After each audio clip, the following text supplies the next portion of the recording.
प्रवर्तन निदेशालय ने महाराष्ट्र में अनिल देशमुख और सचिन वाझे से जुड़े मामले में किया बड़ा खुलासा।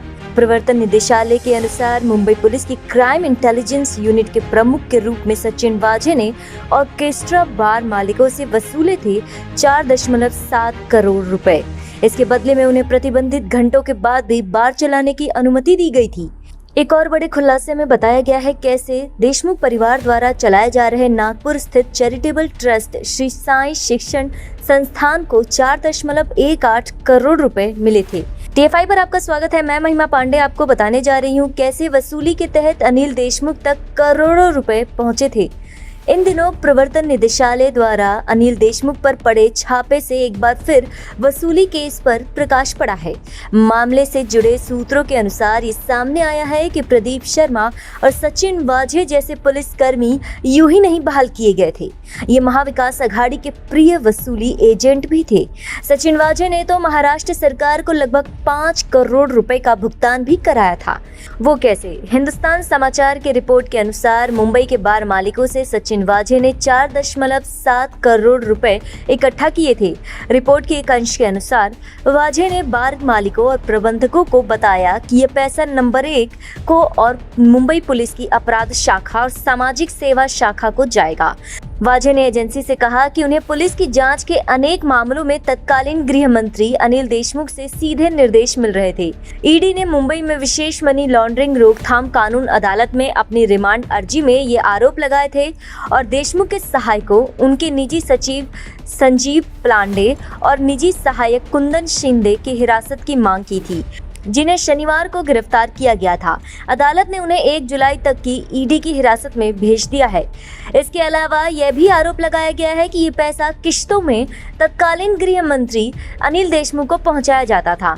जी न्यूज की रिपोर्ट के अनुसार ईडी ने आरोप लगाया है कि वाझे ने स्वीकार किया है कि उसने दिसंबर 2020 से फरवरी 2021 के बीच मुंबई के ऑर्केस्ट्रा बार से करीब 4.70 करोड़ रुपए इकट्ठे किए थे और उन्हें अनिल देशमुख के निर्देश पर उनके पीए कुंदन संभाजी शिंदे को जनवरी और फरवरी 2021 के महीनों में 2 किश्तों में सौंप दिया था।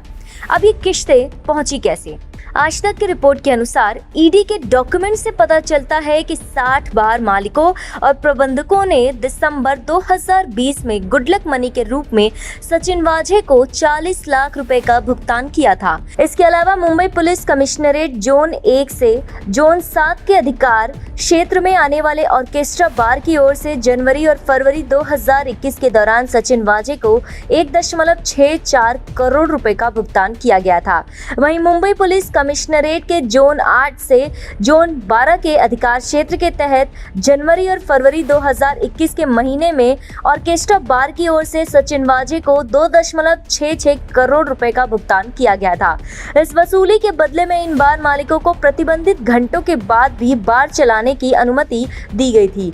यही नहीं, सचिन वाझे ने बार मालिकों और प्रबंधकों को बताया था कि इस तरह जमा की गई राशि नंबर 1 यानी कि अनिल देशमुख और मुंबई पुलिस की अपराध शाखा और सोशल सर्विस ब्रांच में जाएगी। 19 और 21 मई को ईडी के अधिकारियों ने मनी लॉन्ड्रिंग अधिनियम के तहत तलोजा जेल में सचिन वाझे का बयान दर्ज किया था, जिसमें वाझे ने दिसंबर 2020 से फरवरी 2021 के बीच बार मालिकों से 4.70 करोड़ रुपए वसूली करने की बात स्वीकार की थी। इसके साथ ही एक और खुलासे में पता चला है कि देशमुख के परिवार द्वारा चलाए जा रहे नागपुर स्थित चैरिटेबल ट्रस्ट श्री साई शिक्षण संस्थान को दिल्ली स्थित शेल कंपनियों द्वारा दान के नाम पर 4.18 करोड़ रुपए मिले थे।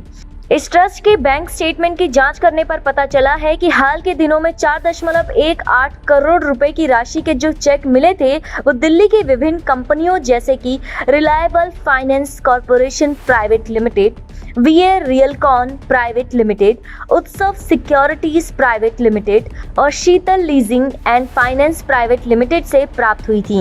हैरानी तब हुई जब पता चला कि ये कंपनियां सिर्फ कागजी कंपनियां हैं और केवल ट्रांसफर एंट्री देने का काम करती हैं। अब इससे स्पष्ट है कि कैसे चैरिटेबल ट्रस्ट की आड़ में धांधली को अंजाम दिया जा रहा था।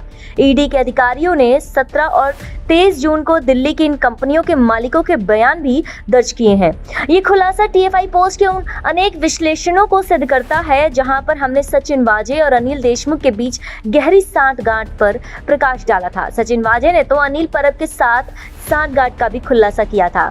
चूंकि प्रवर्तन निदेशालय ने अनिल देशमुख के पीए और निजी सचिव को भी हिरासत में ले रखा है, इसलिए अब यह मामला यहीं पर नहीं रुकने वाला। जैसे जैसे मामले की जांच बढ़ेगी वैसे वैसे यह भी सामने आएगा कि किस प्रकार से महाविकास अघाड़ी सरकार में भ्रष्टाचार को खुलेआम बढ़ावा दिया जाता था। ऐसे में यह देखना दिलचस्प होगा कि महाविकास अघाड़ी के प्रिय पुलिसकर्मी सचिन वाजे आगे क्या राज उगलते हैं।